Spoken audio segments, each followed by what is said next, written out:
À la réception du mariage de ma sœur, ma mère a dit. Au moins, elle, ce n'est pas un échec comme toi. Même ta naissance a gâché ma vie. Mon frère a rigolé, alors je suis parti, sans jamais me retourner. Le lendemain matin, ma mère a reçu un appel. Son visage est devenu tout blanc. Avant de commencer, laisse un commentaire pour nous dire depuis quelle ville tu nous regardes. Et à la fin, n'oublie pas de noter cette histoire de 0 à 10. Profite bien de l'histoire. Je m'appelle Morgane, j'ai 28 ans. Je me tenais dans un coin de la réception luxueuse du mariage de ma sœur Amber. Même si j'ai une carrière réussie dans le marketing, j'ai toujours été la déception de la famille. En grandissant dans notre banlieue chic de Boston, les apparences ont toujours compté plus que les sentiments. Notre maison de style colonial, avec sa pelouse bien entretenue, servait de décor parfait pour la vie bien organisée de ma mère, Eleanor. De l'extérieur, nous étions la famille idéale. Un père qui réussissait, une mère élégante, et 3 enfants bien éduqués. Mais à l'intérieur, la réalité était très différente. Ma mère était une perfectionniste extrême. Ses exigences n'étaient pas juste élevées, elles étaient volontairement impossibles à atteindre du moins, pour moi. Ma sœur Amber, qui avait 2 ans de moins que moi, arrivait toujours à les satisfaire, d'une manière ou d'une autre. Depuis toujours, elle était la fille parfaite. Ses spectacles de danse étaient comme des chefs-d'œuvre, ses projets d'école remportaient des prix. Et ses amis venaient tous de bonnes familles bien choisies. Même quand elle faisait des erreurs, on lui pardonnait très vite ou on faisait comme si ça n'était pas arrivé. Amber a une grâce naturelle, disait ma mère. Et dans la même phrase, elle ajoutait. Morgane, arrête de te tenir voûtée. Tiens-toi droite pour une fois. Et puis il y avait mon frère Thomas, plus jeune que moi de 4 ans. Lui, il a vite compris que suivre les règles de notre mère, c'était la solution la plus simple. Il est devenu son petit soldat fidèle. Il répétait ses critiques et ajoutait ses propres remarques méchantes pour lui faire plaisir. Quand je rentrais avec une note un peu moins bonne qu'Amber, Thomas était le premier à dire. Pas mal, mais pas encore suffisant. Typique de Morgane. Mon père, Robert, était toujours un peu en retrait dans la famille. C'était un avocat d'affaires qui travaillait au moins 60 heures par semaine. Il était souvent absent pendant mon enfance. Et quand il était là, il restait derrière ses journaux ou enfermé dans son bureau. Quand je lui parlais du comportement de ma mère, sa réponse était toujours la même. Ta mère veut juste ce qu'il y a de mieux pour toi. Fais plus d'efforts pour la rendre heureuse. Quand j'ai eu 15 ans, il est parti de la maison pour de bon. Le divorce a été finalisé 1 an plus tard. Le favoritisme, chez nous, a commencé très tôt. Quand j'avais 7 ans, j'ai gagné un concours d'orthographe à l'école. Quand je suis rentré à la maison avec mon diplôme, ma mère était en train de complimenter le dessin d'Amber, qui allait être exposé dans le couloir de l'école. Quand j'ai essayé de lui montrer mon certificat, elle l'a regardé avec mépris. C'est bien Morgane, mais écrire sans faute, c'est normal. Ce n'est pas exceptionnel. Regarde plutôt la créativité de ta sœur. Mes réussites scolaires étaient toujours minimisées. Quand j'ai été accepté dans toutes les universités où j'avais postulé, y compris une école très réputée, ma mère a simplement dit. Ces écoles baissent leurs exigences, ces derniers temps. Mais quand Amber a été acceptée dans une université publique avec une petite bourse, on a fêté ça dans un restaurant de luxe. La vérité sur ma naissance, je l'ai apprise pendant un rendez-vous médical, quand j'avais 13 ans. Le médecin a demandé des infos sur la santé de la famille. Et ma mère a soupiré très fort avant de dire que j'étais une grossesse non prévue. Qui avait détruit sa carrière dans le design d'intérieur. Elle en parlait comme si je n'étais même pas là. Alors que j'étais juste en face d'elle, entendant chaque mot. J'ai dû annuler un projet important avec un client à cause des nausées. Quand j'étais prête à retravailler, quelqu'un d'autre avait pris ma place. Le médecin avait l'air mal à l'aise. Mais ma mère a continué. On s'en est sorti, bien sûr, mais ma vie aurait été très différente. À partir de ce jour-là. Chaque fois que je faisais une erreur ou que je la décevais, elle me rappelait tous les sacrifices qu'elle avait faits à cause de moi. J'ai tout donné pour cette famille, disait-elle en me regardant droit dans les yeux. Et voilà comment tu me remercies. J'ai tout essayé pour qu'elle soit fière de moi. Je me suis inscrite à tous les clubs. J'ai eu de super notes. Je gardais ma chambre nickel. Et j'aidais à faire le dîner sans qu'on me le demande. Mais rien ne marchait. Quand je cuisinais, elle disait que je mettais trop d'épices. Quand je faisais le ménage, elle trouvait toujours un coin sale. Quand je réussissais quelque chose, elle disait que c'était juste de la chance. Ou que les profs avaient pitié de moi. Le jour de mes 18 ans. Je suis parti vivre dans le dortoir de mon université. Et j'ai eu l'impression de pouvoir enfin respirer pour la première fois. Contrairement à Amber et Thomas, qui recevaient de l'argent chaque mois et dont les études étaient payées. Moi j'ai dû trouver des bourses, prendre des prêts, et travailler 20 heures par semaine à la cafétéria du campus. Quand je lui ai demandé pourquoi la différence, ma mère a répondu. Tu dois apprendre à être responsable, Morgan. Ça forge le caractère. Tes frères et sœurs sont plus sensibles. Pendant qu'ils roulaient dans des voitures achetées par mes parents, je prenais le bus. Pendant qu'ils partaient en vacances à Cancun, je prenais des heures supplémentaires. Quand ils ont fini leurs études sans dette, moi j'en avais pour 10 ans à rembourser mes prêts. Mais j'ai aussi obtenu quelque chose qu'ils n'avaient pas. Une indépendance financière totale. Et une offre d'emploi dans une petite agence de marketing. Que j'avais eu grâce à mes propres efforts et contacts. Le jour où j'ai signé mon premier bail pour un appartement, j'ai appelé ma mère, espérant naïvement qu'elle me félicite. Elle a regardé l'adresse et a dit. Ce quartier craint. Tu n'as pas trouvé mieux. Le condo d'Amber, lui, a un gardien et une piscine. Le condo d'Amber, c'est vous qui l'avez en partie payé, je lui ai rappelé. Oui, mais on investit dans ce qui a du potentiel, a-t-elle répondu sans hésiter. Ce jour-là, j'ai compris. C'était la dernière fois que je lui ai partagé une réussite en direct. Désormais, elle apprenait mes promotions et mes succès. Par des rumeurs ou d'autres membres de la famille. Et moi, j'ai arrêté d'attendre son approbation. Elle ne viendrait jamais. L'invitation au mariage, avec des lettres dorées, est arrivée 6 mois avant le grand jour. Amber allait se marier avec James Huntington, dont la famille possède une chaîne de concessionnaires de voitures de luxe dans toute la Nouvelle-Angleterre. L'enveloppe ne contenait pas seulement l'invitation, mais aussi un mot écrit à la main par Amber, me demandant d'être demoiselle d'honneur. Malgré notre relation compliquée, une petite part de moi s'est sentie honorée et pleine d'espoir. Peut-être que ce serait un tournant pour notre famille. Cet espoir s'est envolé dès notre première sortie pour choisir les robes des demoiselles d'honneur. Ma mère a insisté pour venir, disant qu'Amber avait besoin de quelqu'un, avec du goût, pour l'aider à choisir. Quand je suis sorti de la cabine d'essayage avec une robe longue en soie vert émeraude, qui m'allait bien et mettait en valeur ma silhouette, ma mère s'est fait remarquer en me scrutant sous tous les angles. Cette couleur te rend toute pâle, a-t-elle déclaré. Et la robe est un peu serrée au niveau des hanches, non? Tu n'as pas repris le sport? La vendeuse, sentant que l'ambiance devenait tendue, a proposé un autre style de robe. Mais ma mère a continué. Amber, elle, a toujours eu un corps de mannequin. Même après l'université, elle a gardé sa discipline. Entre le sport et les régimes. Plus tard ce jour-là, Amber m'a appelé pour m'annoncer qu'elle avait changé les couleurs du mariage. Les demoiselles d'honneur allaient porter du rose pâle, et plus du vert. J'espère que tu n'as encore rien acheté, m'a-t-elle dit. Évidemment que je l'avais déjà acheté. La robe verte avait été payée, sur l'insistance de ma mère. Qui disait, il ne faut pas risquer que les bonnes robes soient en rupture. Quand j'en ai parlé à Amber, elle a soupiré fort. Morgan, pourquoi tu as acheté une robe sans m'en parler? C'est exactement pour ça que j'hésitais à te demander d'être demoiselle d'honneur. Tu compliques toujours tout. Les mois avant le mariage sont devenus de plus en plus stressants. 2 semaines après l'histoire de la robe, j'ai reçu une énorme promotion au travail. Je suis devenu la plus jeune stratège marketing senior de l'histoire de ma boîte. Quand je l'ai dit lors d'un dîner familial, qui devait être à la base pour discuter des centres de table du mariage, ma mère a levé les yeux au ciel. Le marketing, c'est juste de la pub, non? Faire croire aux gens qu'ils ont besoin de choses inutiles?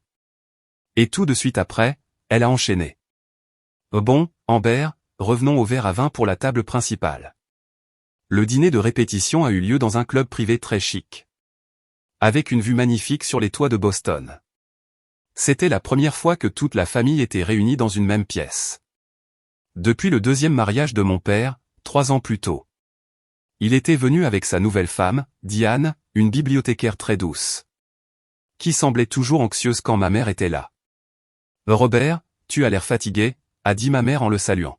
« J'espère que Diane prend bien soin de toi. » Le ton laissait clairement entendre qu'elle en doutait.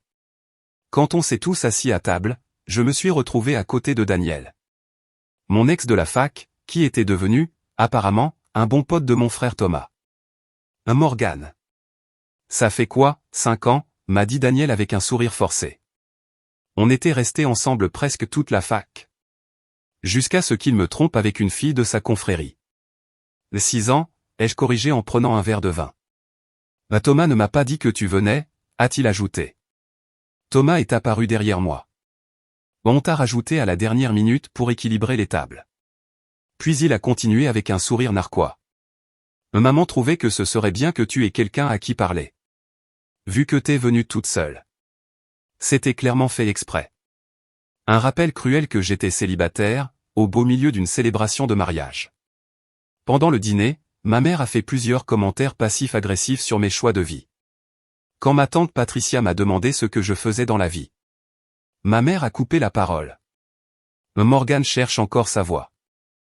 Tout le monde n'est pas aussi déterminé qu'Amber, qui a toujours su ce qu'elle voulait dans sa carrière et dans sa relation. Le fait qu'Amber n'ait jamais travaillé depuis la fin de ses études, et qu'elle se soit uniquement concentrée sur la préparation de son mariage avec James, n'a bien sûr pas été mentionné. Un peu plus tard, seul au bar, j'ai entendu ma mère parler avec des proches dans un coin. Amber a toujours été notre rayon de soleil. Elle illumine une pièce, tu ne trouves pas? Morgane est, disons, très indépendante. Elle fait tout à sa façon, même quand on lui dit de faire autrement. Ma meilleure amie Rachel, que je connais depuis l'université et qui comprend très bien ma famille, m'envoyait des messages de soutien pendant toute la soirée. Souviens-toi que ce n'est pas eux qui déterminent ta valeur. Son dernier message disait: appelle-moi si tu veux t'enfuir. J'ai un plan. La nuit avant le mariage, après le dîner de répétition, je suis resté seul sur le balcon de ma chambre d'hôtel, à regarder les lumières de la ville. Malgré tout, une petite partie de moi espérait encore que le mariage pourrait guérir quelque chose. Que ma mère, pour une fois, me regarde avec fierté comme elle regardait Amber. Que Thomas agisse comme un vrai frère, pas comme un rival. Que mon père me défende enfin. Demain sera différent, me suis-je dit, en regardant les avions clignoter dans le ciel. Je soutiendrai Amber pour son grand jour. Je serai gentille, positive. Je vais gérer. J'ai passé 1 heure à perfectionner mon discours de demoiselle d'honneur, en choisissant soigneusement des mots pleins d'amour et de soutien pour ma sœur. Décidé à être la personne la plus mature, malgré des années où on m'avait rabaissé. Le matin du mariage d'Amber s'est levé avec un ciel clair et parfait. Comme si même la météo obéissait à la volonté de ma sœur. Je suis arrivé tôt sur les lieux, une grande demeure historique entourée de jardins, prête à aider aux derniers préparatifs. Mais même en tant que demoiselle d'honneur, je me suis vite rendu compte que j'étais un détail de second plan dans cette journée bien organisée. Morgane, te voilà, m'a dit ma mère quand je suis entré dans la suite nuptiale. Le fleuriste s'est trompé dans la teinte des roses. Va régler ça, d'accord? Amber est en train de se faire maquiller, elle ne doit pas être dérangée. Pendant que les autres demoiselles d'honneur, la plupart des amis d'Amber issus de sa sororité, buvaient du champagne et prenaient des selfies. Moi, j'ai passé 1 heure à discuter avec le fleuriste sur des nuances à peine visibles de rose. Quand je suis enfin revenu, mission réussie. Les photographes étaient déjà là, en train de capturer les préparatifs.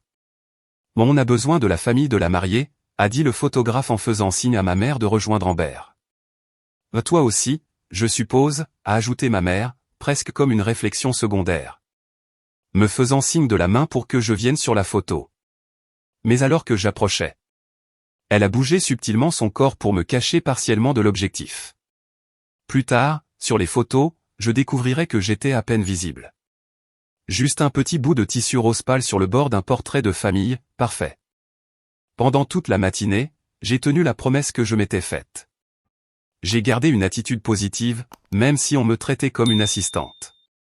J'ai aidé à ajuster la robe sophistiquée d'Amber. Je lui ai apporté de l'eau quand elle avait soif. Je lui ai remis du rouge à lèvres après qu'elle ait embrassé notre mère en pleurs. Pendant un moment, spontané, capturé sous 3 angles différents par le photographe. À mesure que l'heure de la cérémonie approchait, mon angoisse de faire mon discours augmentait. Je l'avais répété un nombre incalculable de fois. Mais parler en public m'a toujours terrifié. Surtout en sachant que ma mère allait analyser chaque mot et chaque geste. Je me suis isolé dans un couloir tranquille. J'ai pris de grandes inspirations et j'ai relu mes fiches une dernière fois. La cérémonie en elle-même était parfaite. Amber a descendu l'allée au bras de notre père. Avec sa robe de créateur, elle ressemblait à une princesse de conte de fées. James avait les larmes aux yeux en la voyant arriver. Et même moi, j'ai eu la gorge nouée en voyant ma petite sœur dans ce moment si important. Pendant un instant, toutes les tensions familiales ont semblé disparaître. On était tous là, témoins de leur échange de vœux. Avec en fond des cascades de fleurs et des guirlandes lumineuses. Après la cérémonie, il y a eu le cocktail.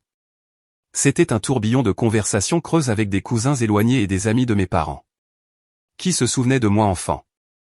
Mais ne savaient rien de ma vie adulte. « Tu travailles dans la pub, c'est ça ?» a demandé l'ancien coloc de mon père à la fac. « Non, je fais de la stratégie marketing », ai-je répondu poliment. « Je viens d'être promu stratège senior dans ma boîte. » Il a vaguement répondu « Ah super ». Puis il a souri en regardant derrière moi. « Oh, voilà Thomas. » J'ai entendu dire qu'il venait d'être nommé associé dans son cabinet. Je vais le féliciter. La réception a commencé avec une grande entrée. Un dîner à plusieurs plats.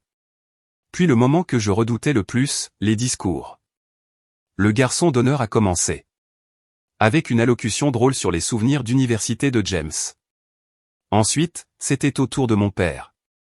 Qui a parlé brièvement mais avec chaleur. Pour souhaiter la bienvenue à James dans notre famille. Puis, ce fut le tour de ma mère. Elle s'est levée avec grâce, une coupe de champagne à la main. Et toute la salle s'est naturellement tournée vers elle. Quand Amber est née, a-t-elle commencé.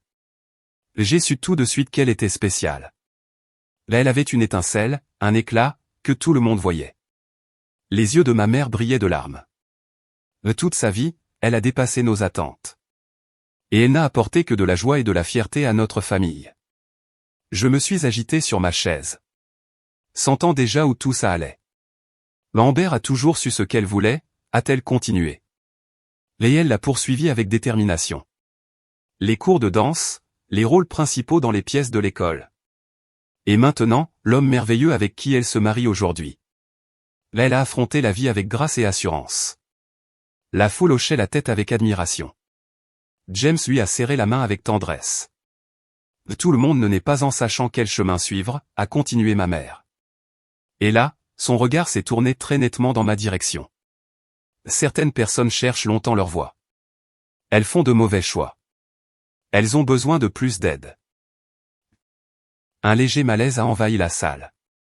Les invités se regardaient sans savoir quoi penser. Mais pas notre Amber, a-t-elle dit en levant sa coupe plus haut. Au moins elle, ce n'est pas un échec, comme toi, Morgane. Les mots sont sortis comme s'ils l'avaient échappé. Mais au lieu de paraître gênée, elle a continué, avec encore plus de force. Ta naissance a gâché ma vie. Amber, elle, était prévue, désirée. Ma fille parfaite. Un silence glacé est tombé sur toute la réception.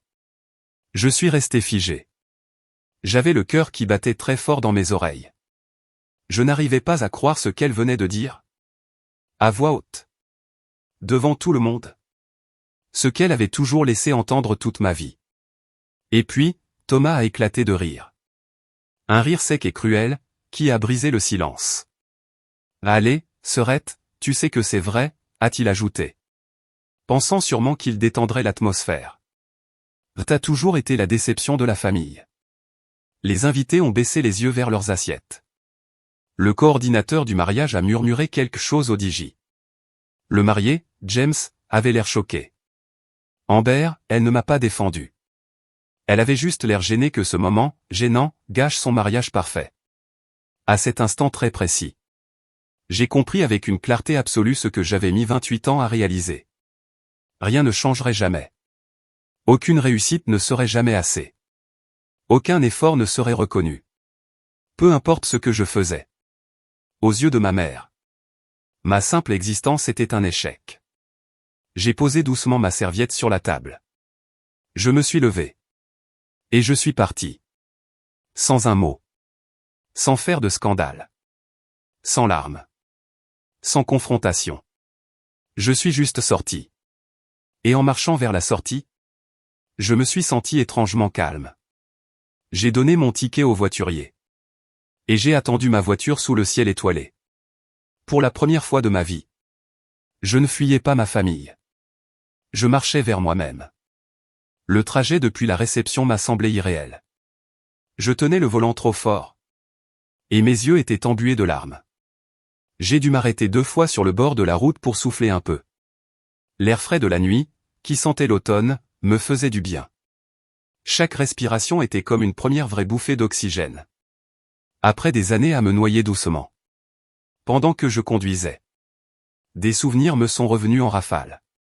Pas seulement ceux du mariage, mais de toute une vie de moments où on m'avait fait sentir que je valais moins.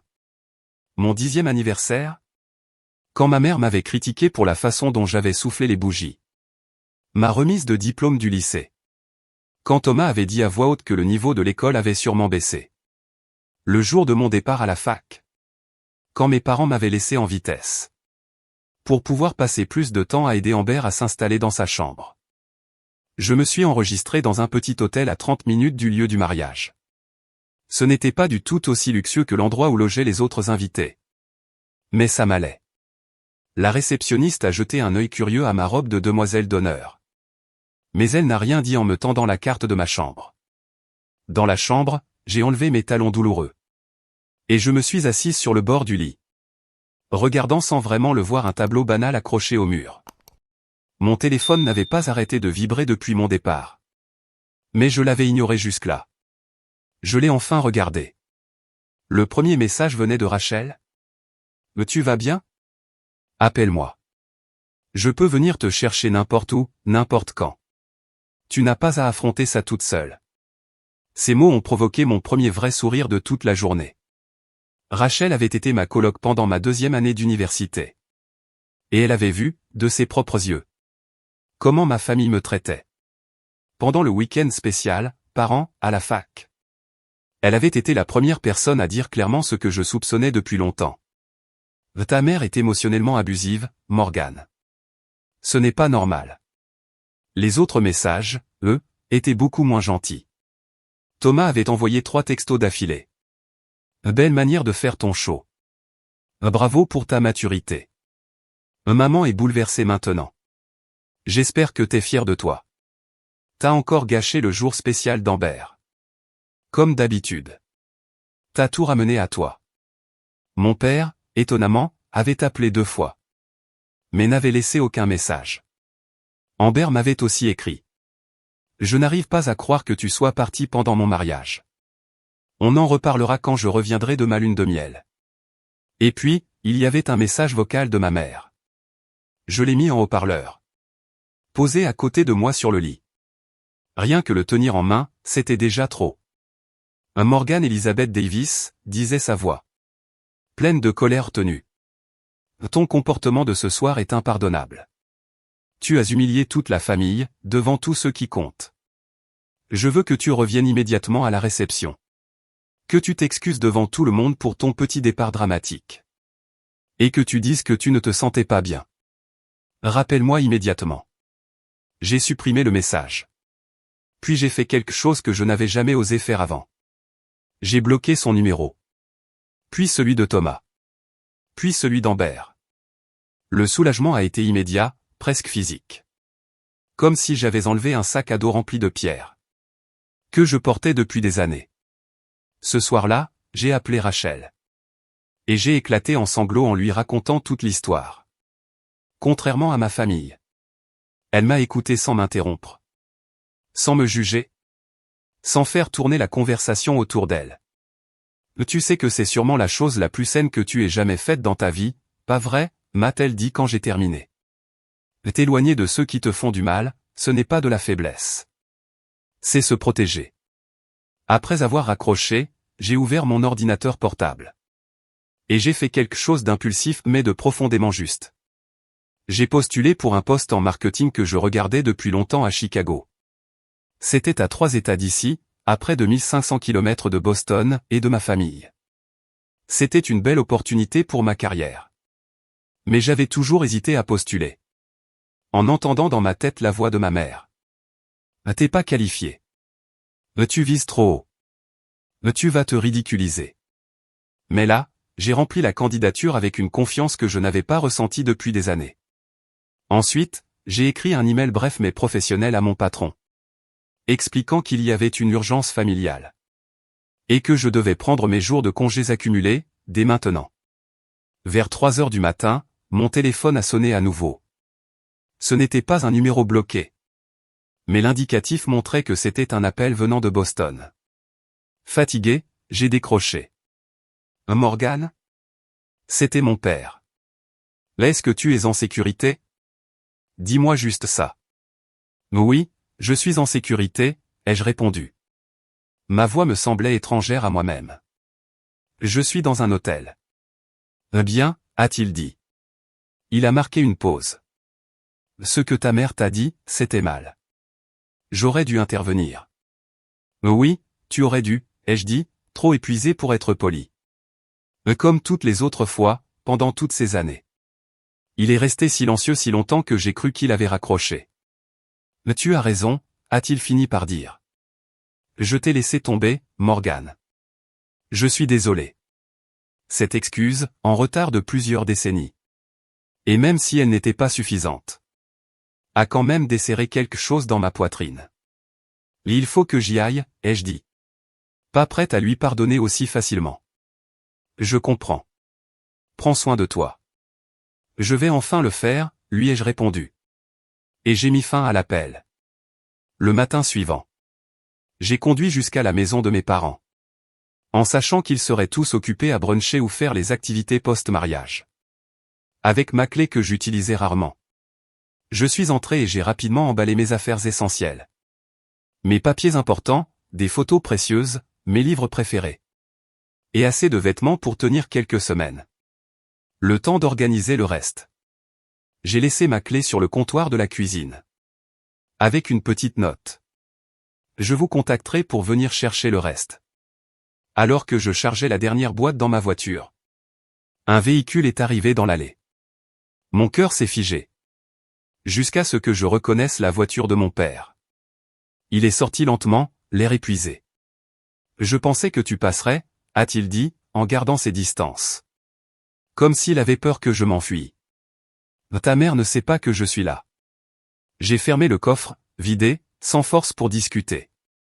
Je ne veux pas me battre. Je viens juste chercher mes affaires. Je sais. Il a passé sa main dans ses cheveux gris. Morgan, je veux t'aider. Si tu as besoin d'argent, de références, ou autre chose, n'importe quoi. Je l'ai regardé. Je veux dire, vraiment regardé. Peut-être pour la première fois depuis des années. Il avait vraiment vieilli depuis le divorce. Des rides plus profondes autour des yeux. Les épaules un peu voûtées. Et j'ai compris, avec une clarté surprenante. Il avait peur. Pas seulement de ma mère. Mais de me perdre, moi. J'ai besoin de temps, ai-je dit enfin. J'ai besoin d'espace, pour découvrir qui je suis. Sans essayer tout le temps d'être là assez bien pour des gens. Qui ne penseront jamais que je le suis. Il a hoché la tête, les yeux brillants de larmes qu'il n'a pas laissé couler. Je comprends. Mais quand tu seras prête, si tu le es un jour, je serai là. Je suis monté dans ma voiture sans rien promettre. Pendant que je m'éloignais. Je l'ai vu dans le rétroviseur.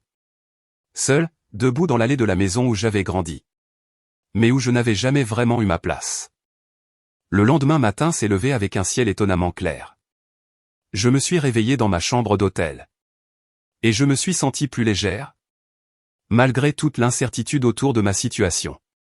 Après avoir pris une douche et enfilé un jean et un pull. Pris à la va-vite parmi mes affaires. J'ai préparé mon ordinateur pour l'entretien vidéo que j'avais prévu. Avec l'agence de marketing de Chicago. J'ai été surprise de ne pas être nerveuse. Peut-être parce qu'après avoir vécu une humiliation publique infligée par ma mère. Un simple entretien me semblait presque facile en comparaison. Pendant ce temps-là, de l'autre côté de la ville, dans son élégant coin petit déjeuner, ma mère passait une matinée très différente. Je ne saurais les détails que bien plus tard. Mais j'ai pu reconstituer ce qui s'est passé grâce à plusieurs récits. Eleanor Davis était tranquillement en train de prendre son petit déjeuner d'après-mariage. Déjà en train de penser à comment elle allait raconter l'événement, parfait, à ses amis du club de golf. En oubliant commodément ma sortie. Et en insistant plutôt sur l'éclat d'Amber et les connexions prestigieuses de James. La vaisselle en porcelaine et les verres en cristal étaient parfaitement alignés. Parce que même un petit déjeuner en privé devait avoir une présentation parfaite dans le monde d'Eleanor. C'est alors que son téléphone a sonné. Le nom affiché était celui de son frère Harold. Elle a répondu avec son ton poli habituel. « Harold, mon cher. Tu nous appelles pour nous féliciter de la belle cérémonie ?» Ce qui a suivi a été, apparemment, la toute première fois où quelqu'un dans la famille lui a parlé avec une honnêteté totale et brutale. Tonton Harold, le grand frère de ma mère, qui s'était toujours tenu à distance des drames familiaux, était assis à une table avec une vue parfaite sur la table d'honneur pendant la réception. Il avait tout vu. Pas seulement les mots cruels de ma mère, mais aussi les visages choqués de tous ceux qui étaient présents. « Qu'est-ce qui ne va pas chez toi, Eleanor ?» a-t-il attaqué sans détour. « Je t'ai vu maltraiter cette fille pendant des années. Mais ce que tu as fait hier soir dépasse toutes les limites. » Ma mère, selon ce que m'a raconté plus tard ma cousine Lorraine, avait tenté de se justifier. Mais Harold ne l'a pas laissé parler. « Tu vas m'écouter, pour une fois dans ta vie. Morgan n'a fait que chercher ton approbation pendant des années. Et toi, tu as passé ton temps à la lui refuser. Là, elle a construit une carrière réussie, toute seule. Pendant ce temps, tu as tout donné aux autres enfants. Et tu l'as humiliée en public. Le jour du mariage de sa sœur. Tu as dit que sa naissance avait gâché ta vie. Quel genre de mère dit ça à sa fille? À ce moment-là, le visage de ma mère serait devenu blanc. D'après les témoignages, elle serrait son téléphone tellement fort que ses phalanges étaient aussi pâles que son teint. Elle n'était pas habituée à ce qu'on lui tienne tête. Surtout pas par quelqu'un de la famille. Qui, jusque-là, avait toujours gardé le silence. Toute la famille parle depuis hier soir, a continué Harold. Les pas de la belle cérémonie d'Amber, non. Ils parlent tous de ton comportement esséurant. Les Diane et moi avons décidé qu'on n'assistera plus à aucun événement familial. Où tu seras présente, tant que tu n'auras pas réparé les choses avec Morgan. Et j'ai déjà parlé à Robert et à Patricia. Ils pensent exactement la même chose. Pendant que cette confrontation se passait, moi, je n'en savais rien. J'étais simplement assise dans ma chambre d'hôtel. Les cheveux encore mouillés. En train de répondre à des questions sur la stratégie marketing et l'analyse digitale. Du recruteur de Chicago. L'entretien s'est étonnamment bien passé. Ma nouvelle détermination semblait se traduire en confiance à travers l'écran. Votre portfolio est impressionnant, Mademoiselle Davis. A dit Michael Reyes, le directeur marketing. Et vos idées pour notre développement dans le Midwest? C'est exactement la vision nouvelle qu'on recherchait. Quand seriez-vous disponible si on vous propose le poste? Tout de suite, ai-je répondu sans hésiter. En fait, je cherche à déménager au plus vite. Après l'entretien, on a frappé à la porte de ma chambre d'hôtel. C'était Rachel, avec du café et un sachet de viennoiserie. Les renforts sont arrivés, a-t-elle annoncé en me serrant fort dans ses bras. J'ai pris ma journée. On va régler tout ça ensemble. On s'est installé sur le lit, avec notre petit déjeuner improvisé. Et on a commencé à organiser la suite sur mon ordinateur portable. Mon téléphone a alors sonné avec un numéro inconnu. Normalement, j'aurais laissé filer. Mais quelque chose m'a poussé à répondre. Morgan? C'est Lorraine, la fille de tonton Harold. Lorraine et moi, on n'avait jamais été très proches. Elle est plus jeune que moi. Et elle a toujours été plus proche d'Amber. Je ne comprenais pas pourquoi elle m'appelait maintenant. Je pensais que tu devrais savoir ce qui se passe, a-t-elle dit sans attendre ma réponse. Papa et maman sont furieux de ce qui s'est passé au mariage. Papa a appelé Eleanor ce matin. Et il lui a littéralement passé un savon. Je me suis assise lentement sur le bord du lit. Et j'ai mis le haut-parleur pour que Rachel puisse aussi entendre. « Qu'est-ce que tu veux dire ?» ai-je demandé. Il lui a dit qu'il avait honte de la façon dont elle t'avait traité. Que toute la famille en parlait. Il a dit que lui et maman n'iraient plus à aucun événement familial. Où elle serait présente tant qu'elle ne ferait pas la paix avec toi. Lorraine a fait une pause. Morgane, je ne m'étais jamais rendu compte à quel point c'était grave. Je suis vraiment désolé de ne pas l'avoir vu avant. Un étrange sentiment chaud m'a envahi. Ce n'était pas de la joie. Mais peut-être, de la validation. Pour la première fois. D'autres gens avaient vu ce que moi, j'avais vécu toute ma vie.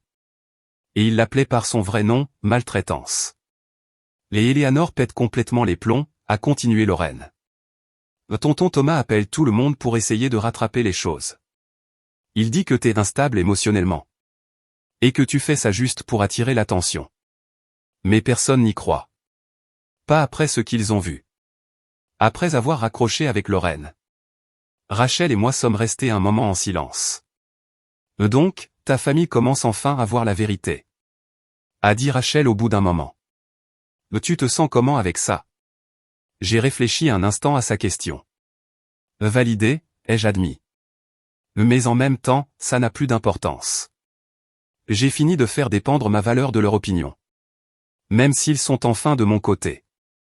Cet après-midi-là, j'ai reçu un email de Michael Reyes.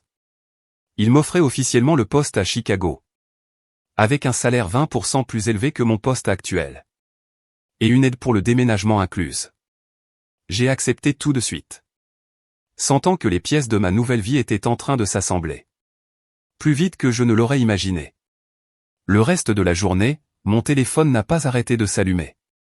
Avec des messages venant de la famille élargie. Certains exprimaient leur soutien. D'autres étaient des invités du mariage.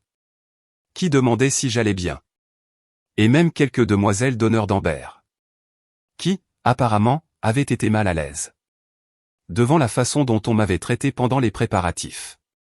Le message le plus surprenant venait de mon cousin Marc. Le fils de tonton Harold. Qui avait toujours été très proche de Thomas. Pour ce que ça vaut, a-t-il écrit. J'ai confronté Thomas à propos de son rire quand ta mère a dit ces choses horribles. Il a essayé de minimiser, comme si c'était une blague. Mais je ne l'ai pas laissé faire. Je lui ai dit que c'était cruel. Et qu'il avait perdu mon respect. Il avait l'air touché, peut-être qu'il commence enfin à comprendre. Que les actes ont des conséquences. J'ai montré le message à Rachel. Responsabilité familiale, a-t-elle dit en hochant la tête. Mieux vaut tard que jamais. Trop peu, trop tard, ai-je répondu. Mais sans amertume. Parce que j'étais déjà tourné vers l'avenir. Pas vers le passé. 3 mois après avoir quitté le mariage de ma sœur. Je me tenais près de la fenêtre de mon appartement à Chicago. Regardant la neige tomber doucement sur les rues de la ville. Mon nouveau logement était plus petit que mon appartement à Boston. Mais il semblait bien plus grand sans le poids des attentes familiales. Dans chaque recoin. L'adaptation s'était étonnamment bien passée. Mon nouveau poste de stratège marketing senior chez Front Partners me stimulait vraiment. Bien plus que mon précédent travail. Mon patron, Michael, écoutait mes idées. Et les mettait souvent en place. Sans jamais remettre en question mes compétences. La première fois qu'il a félicité mon travail devant toute l'équipe. J'ai failli pleurer. Tellement j'étais surprise par une telle reconnaissance publique. On vient d'avoir les résultats de la campagne Montgomery, a-t-il annoncé. Grâce à la stratégie de Morgane. On a augmenté l'engagement de 42%. Et les conversions de 27%. Voilà pourquoi on l'a engagé. De l'innovation, des résultats. J'avais aussi commencé à construire un petit cercle social solide. Principalement grâce à Jessica. Une graphiste de l'agence. Qui m'a pris sous son aile dès mon arrivée. Elle m'a présenté à ses amis pendant des soirées quiz et des brunchs du dimanche. Des gens qui me connaissaient uniquement comme je suis maintenant. Pas comme la déception de la famille. Qu'on m'avait forcé à incarner toute ma vie. Tu as l'air différente ces derniers temps, m'a dit Jessica un soir. Alors qu'on travaillait tard sur une présentation. Plus sûr de toi. Différente comment, ai-je demandé, curieuse de savoir comment elle me voyait. Quand t'es arrivé, tu t'excusais pour tout. Pour tes idées, pour ta place dans la salle. Même pour ta commande de café, a-t-elle dit en souriant. Maintenant, tu es juste là. Tu prends ta place. Et c'est bien. Pendant ce temps, à Boston, la famille que j'avais laissée derrière moi vivait aussi ses propres changements. Mais bien moins positifs. Grâce à des textos occasionnels avec mon père. Et à des nouvelles données par des membres éloignés de la famille. J'ai peu à peu reconstitué ce qui s'était passé après. Ce qu'ils appelaient maintenant, l'incident du mariage. Thomas avait perdu son poste dans le cabinet d'avocats prestigieux. Où il travaillait pour devenir associé. Selon mon père. Thomas avait été tellement absorbé par le drame familial et les tentatives de sauver la face. Qu'il avait manqué des réunions importantes. Et négligé les dossiers de clients clés. Quand les associés l'ont confronté. Il a craqué. Accusant le stress familial. Et m'accusant, moi, de façon indirecte. Il retourne vivre à la maison, temporairement. M'a dit mon père au téléphone. Pendant une de nos conversations toujours un peu tendues. Ta mère est ravie de l'avoir à nouveau sous son aile. Amber, elle, était revenue de sa lune de miel. Pour trouver une famille en plein désordre. Le mariage, parfait, qu'elle avait rêvé. Était surtout rappelé à cause de sa fin dramatique. Et non pour tous ces beaux détails. D'après Lorraine. Qui était devenue comme une alliée pour moi. Et me tenait au courant de ce qui se passait. Amber, au début, était furieuse contre moi. Elle m'accusait de lui avoir volé son moment. Mais, au fil des semaines. Alors que de plus en plus de gens critiquaient le comportement de notre mère. Des fissures sont apparues dans ses certitudes. Là elle m'a demandé si maman avait toujours été comme ça avec toi. M'a dit Lorraine. Je crois qu'elle commence à voir les choses différemment. Les tentatives de contact de ma mère ont suivi un schéma prévisible. D'abord des ordres furieux pour que je rentre à la maison. Puis des rappels pleins de culpabilité sur tout ce qu'elle avait sacrifié pour moi. Ensuite des reproches violents disant que j'avais détruit la famille. Et enfin, des supplications en pleurs. Qui s'arrêtaient toujours juste avant une vraie excuse. J'ai tenu bon.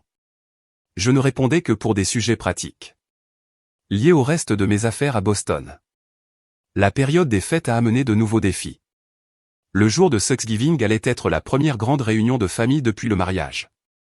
Et l'invitation de ma mère est arrivée par email. Avec une froideur bien formelle. Votre présence est demandée pour le dîner de Thanksgiving annuel de la famille Davis. J'ai refusé, poliment mais fermement. Merci pour l'invitation, mais j'ai d'autres projets à Chicago. Ces projets comprenaient du bénévolat. Dans un centre communautaire qui organisait un dîner pour ceux qui n'avaient pas de famille proche. Suivi d'un Friendsgiving dans l'appartement de Jessica. Quand j'en ai parlé à ma psy. La docteure Winters, une femme calme et très perspicace. Qui m'aidait à démêler les liens compliqués de ma famille. Elle a souri avec approbation. Tu es en train de construire ce qu'on appelle une famille choisie, a-t-elle dit. Des gens qui t'acceptent pour qui tu es, pas pour ce qu'ils veulent que tu sois. La thérapie avait été un autre changement positif dans ma vie. Les séances hebdomadaires avec la docteure Winters m'ont permis de reconnaître des schémas que je n'avais jamais vus. Tant que j'étais encore prise dans la toile familiale. Comment j'avais absorbé la voix critique de ma mère. Comment on m'avait appris à croire. Que je devais mériter l'amour par les performances. Comment j'avais accepté un traitement. Que je n'aurais jamais toléré de la part de quelqu'un d'autre. Ce qui est intéressant avec les traumatismes familiaux. A observé la docteure Winters pendant une séance. C'est que parfois, quand une personne commence à guérir et à poser des limites. Elle oblige les autres à affronter leur propre rôle dans le système dysfonctionnel. Certains y font face. D'autres s'enferment dans le déni. Cette idée s'est révélée très vraie. Quand, une semaine avant Noël, j'ai reçu un email inattendu d'Amber. Contrairement au message de ma mère. Qui parlait toujours de ses sentiments à elle. Celui d'Amber contenait quelque chose de nouveau. De la curiosité pour ce que moi je ressentais. J'ai beaucoup réfléchi à ce qui s'est passé au mariage, écrivait-elle. Et à notre enfance. James m'a dit un jour que maman nous traitait de manière très différente. Et je suppose que je ne m'étais jamais demandé pourquoi. Est-ce que tu accepterais d'en parler un jour? Sans pression. Je veux juste comprendre. J'ai lu ce message plusieurs fois. Sans savoir comment répondre. Une partie de moi avait peur que ce soit un piège. Une tentative pour me ramener dans le drame familial. Au moment même où je commençais à construire ma paix. Mais une autre partie reconnaissait une sincérité réelle dans ces mots. Pour la première fois, elle reconnaissait peut-être que notre famille n'était pas aussi parfaite qu'on lui avait fait croire. Après en avoir discuté avec la docteure Winters, j'ai répondu prudemment. Merci de m'avoir écrit, Amber. Je suis d'accord pour en parler un jour. Mais j'ai encore besoin de temps. Je suis heureuse que tu commences à te poser ces questions. Les fêtes de fin d'année se sont passées tranquillement dans ma nouvelle ville.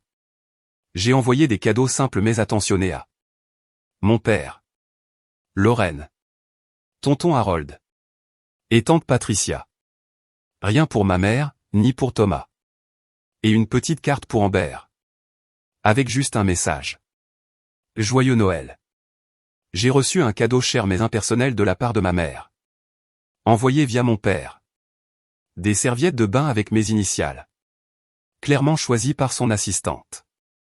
De Thomas, rien du tout. Mais Amber m'a envoyé un livre. Sur l'architecture de Chicago. Avec une note manuscrite. Quand tu seras prête, je t'écouterai. Alors que l'hiver devenait plus froid à Chicago. Je me suis surprise à devenir plus forte de façons inattendues. Je me suis inscrite à un cours de kickboxing. Et j'y ai trouvé un bon moyen d'évacuer des années de colère refoulée.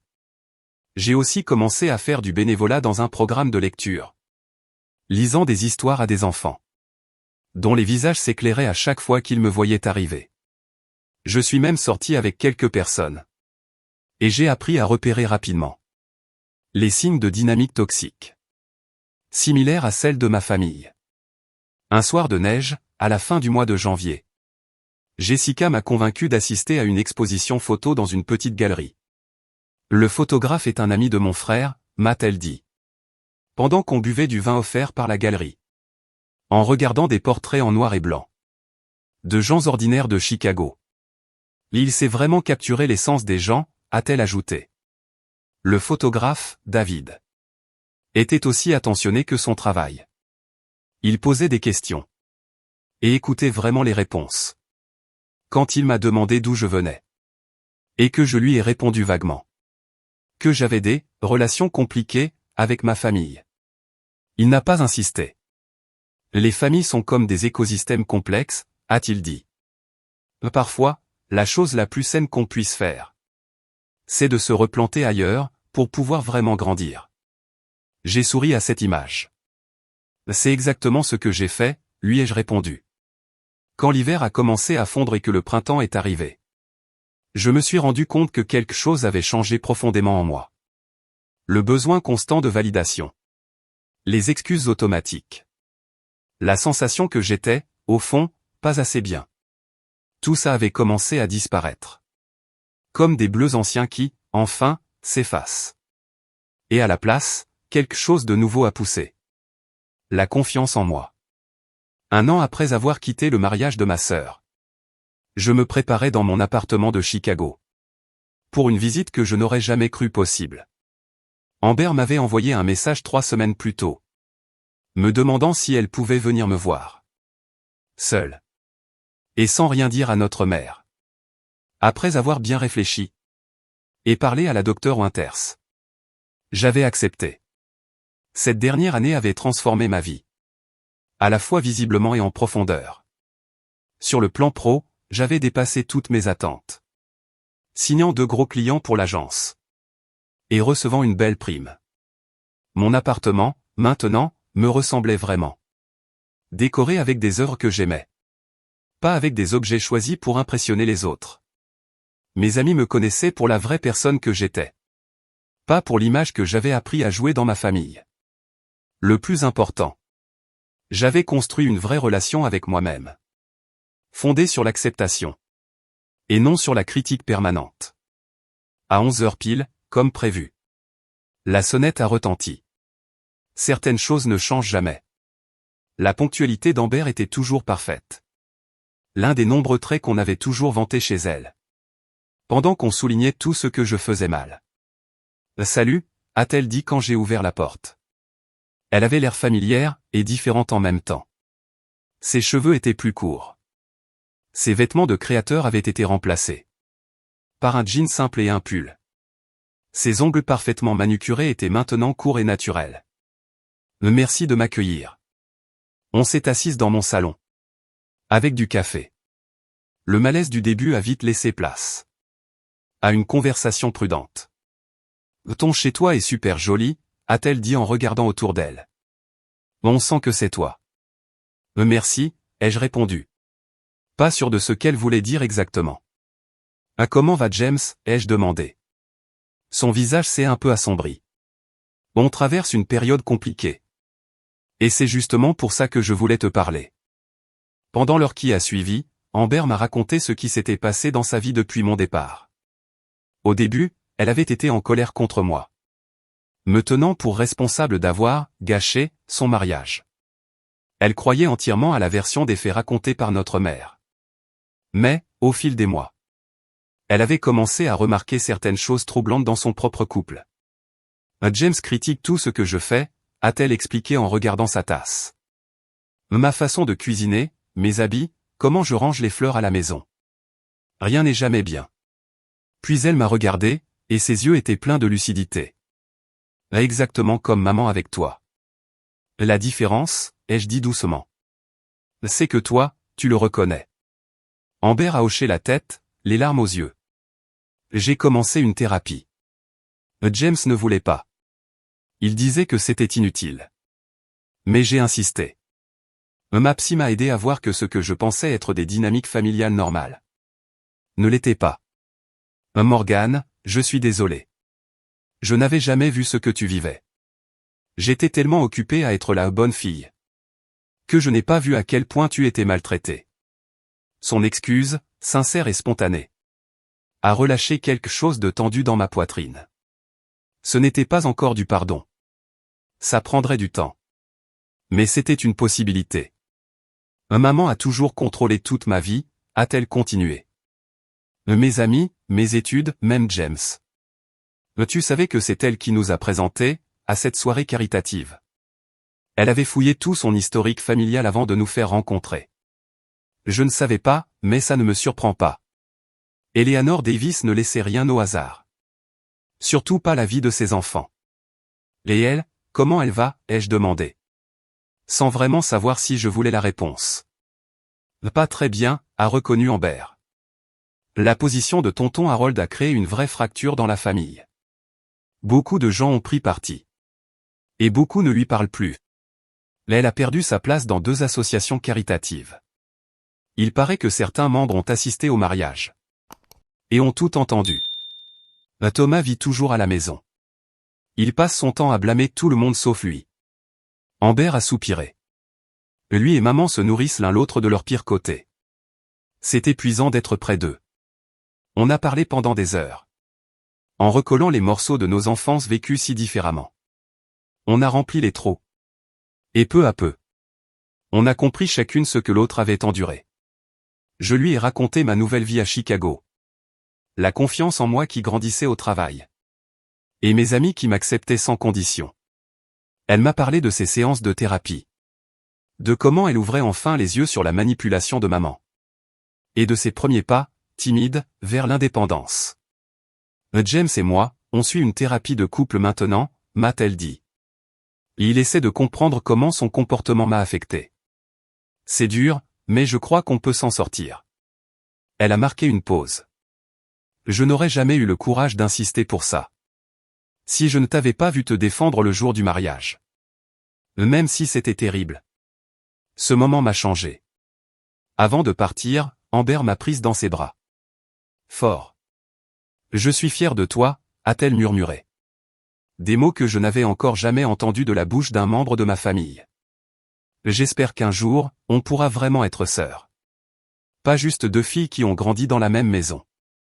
2 jours après la visite d'Amber, mon téléphone a sonné avec le numéro de ma mère.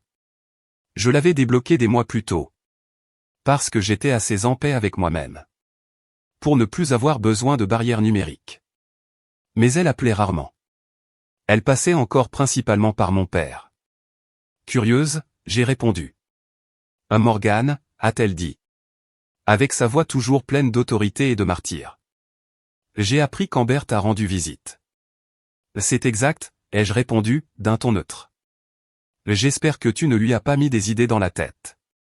À propos de ta vision biaisée de la famille.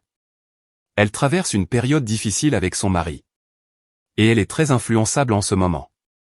Ce vieux réflexe de vouloir tout contrôler.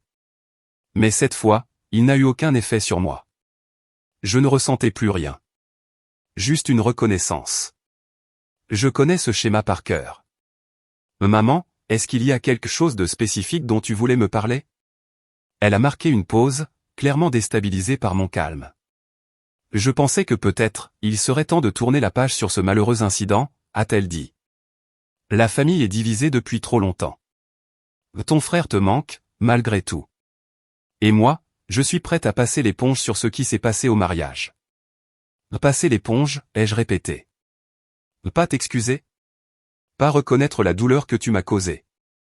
Juste, faire comme si c'était une petite maladresse? Et pas comme si tu avais publiquement dit que ma naissance avait gâché ta vie? Morgane, tu recommences à être dramatique. C'est exactement ce que Je l'ai interrompu. Chose que je n'aurais jamais osé faire avant. Je ne suis pas dramatique. Je dis juste les faits. Tu m'as dit des choses cruelles, injustes, fausses. Toute ma vie. Et ce jour-là, tu les as dites devant tout le monde. Si tu veux une relation avec moi maintenant. Ça commence par reconnaître cette vérité. Un long silence s'est installé entre nous. Un silence lourd de décennies de choses jamais dites. J'ai fait de mon mieux en tant que mère, a-t-elle fini par dire? Avec une voix plus faible que jamais. Peut-être que oui, ai-je concédé. Le mettons et mieux m'a blessé. Régulièrement. Pendant des années. Et tant que tu ne peux pas vraiment le voir. Et en assumer la responsabilité. On n'a rien à se dire. J'ai raccroché en me sentant curieusement en paix. Pour la première fois. Je lui avais dit ma vérité. Sans colère. Sans avoir besoin de son approbation. Sans peur des conséquences. C'était peut-être la conversation la plus honnête. Que nous avions jamais eue. Une semaine plus tard, j'ai reçu un email de Thomas. Contrairement à notre mère. Son message montrait pour la première fois un petit éclair de lucidité. J'ai beaucoup réfléchi, écrivait-il. Quand tu es parti du mariage, j'étais en colère. Parce que ça remettait en question toute l'histoire familiale dans laquelle je croyais. Que maman avait toujours raison. Que ses critiques étaient justifiées. Que, d'une certaine façon, tu méritais ce qui t'arrivait. Si ce n'était pas vrai. Alors ça voulait dire que moi aussi j'avais mal agi. Et que j'étais complice. C'est plus simple de croire que tu es le problème. Plutôt que de regarder mes propres erreurs en face. Je ne suis pas encore prêt à m'excuser. Mais j'ai commencé à me poser des questions. Que j'aurais dû me poser depuis longtemps. Ce n'était pas une excuse. Mais c'était peut-être le début d'un chemin. Je lui ai simplement répondu. Merci de partager ça, Thomas. C'est en commençant à se poser des questions qu'on peut commencer à guérir.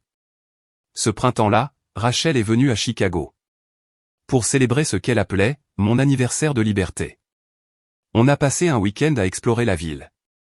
À faire un tour architectural en bateau. À manger une pizza typique de Chicago. Et à discuter jusque tard dans la nuit. Comme on le faisait à la fac. Si quelqu'un t'avait dit, il y a un an, que ta vie serait comme ça aujourd'hui. Tu l'aurais cru, m'a demandé Rachel.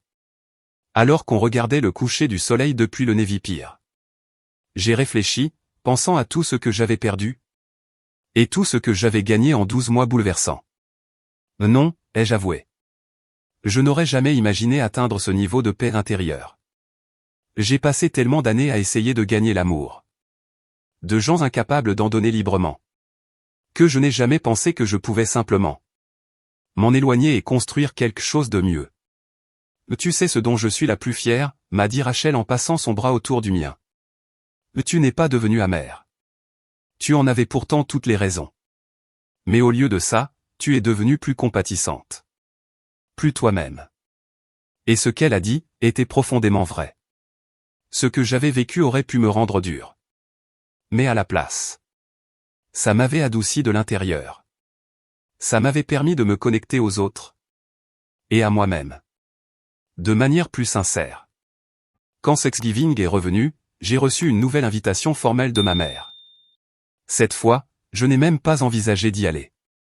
À la place, j'ai organisé ma propre fête, chez moi, à Chicago. Il y avait Jessica, son copain David, le photographe qui était devenu plus qu'un ami. 2 collègues du travail. Et Rachel, qui avait pris l'avion juste pour l'occasion. En regardant autour de ma table. En entendant les rires et les discussions joyeuses. J'ai compris que j'avais enfin créé ce que j'avais toujours cherché. Un cercle de personnes qui m'avaient choisi. Qui me voyaient tel que j'étais vraiment. Et qui appréciaient cette version de moi. La famille dans laquelle je suis né. N'avait pas su m'offrir l'amour inconditionnel dont j'avais besoin. Alors je l'avais construite moi-même. Personne par personne. Lien par lien. Le chemin qui m'a mené de ce moment terrible au mariage de ma sœur.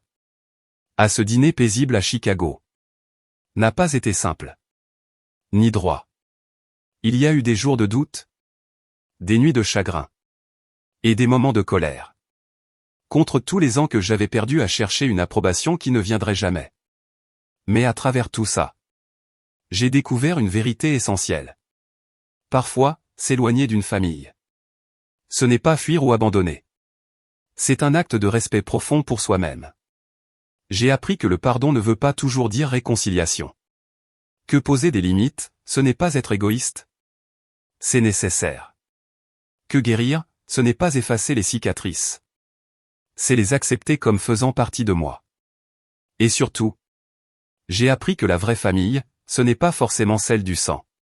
C'est celle qui est présente. Qui écoute. Qui célèbre tes joies. Et qui t'aide à porter tes peines.